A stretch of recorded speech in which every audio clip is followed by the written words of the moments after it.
as we keep tabs on this men's downhill from Bormio. Breezy, thanks for taking the time. You had said that those podiums that you just secured recently were a long time coming. How did you know? How did I know that it had been a long time? How did you know that they were coming like that? I've been working hard and I've been moving towards this moment for a long time. I think when I, got fourth in Garmisch, I'd won training runs. I had been super fast in training with the U.S. women. I knew that it was going to eventually happen, I think, or I hoped that it would. And then they really got put on hold with the, two subsequent, That's Ralph Weber of Switzerland who goes down.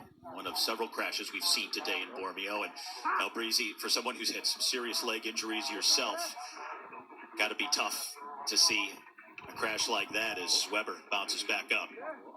Airbag is deployed. And as we watch him, Breezy, take a crash, I am reminded of your performance there. You can see the airbag deploys.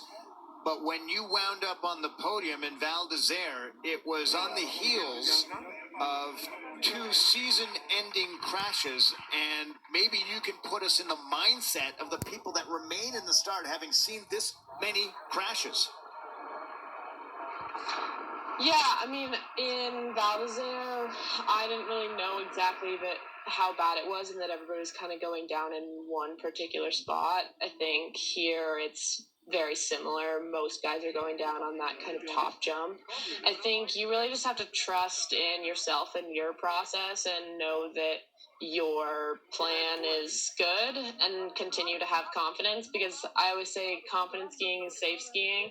When you start to, get nervous, get back, get inside, that's when you don't go off those jumps well, you don't time them well, and then you can have bad crashes too. So, the best thing that you can ski is to ski well. So you always got to go back to your process.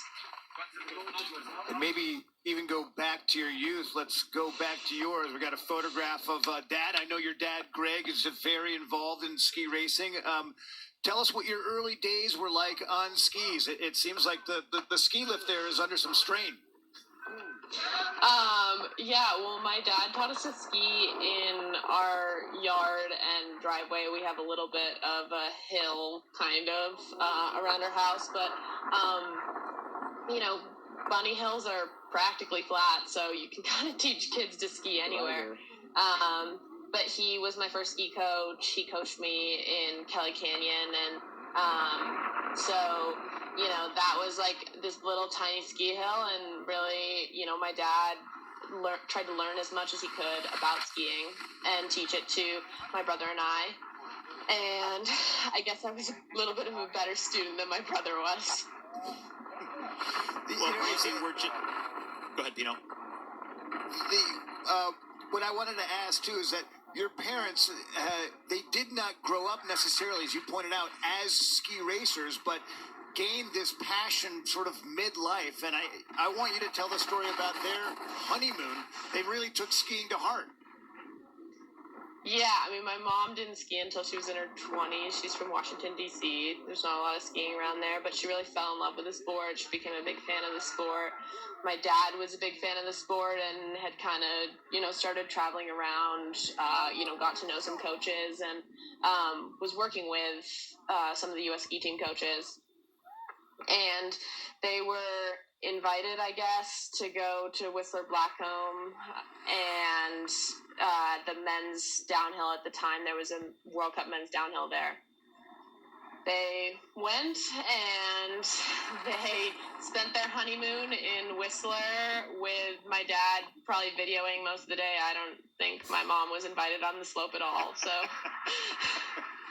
Yeah, and they went out to dinner one night. They got spaghetti from the team. They were super psyched to have spaghetti with some of the biggest names in ski racing. And they watched Tommy Moe win second at one of his World Cups, and they were super psyched going into the Olympics. Everybody would be like, "Oh, who are the Americans to watch?" And they're like, "Well, we watched Tommy Moe get second." And so then when he won his gold medal and then silver medal at the Olympics, they were really excited. So. The honeymoon is never over when you're in a skiing family like that. Hannes Reichelt, the next skier in the Bormio down.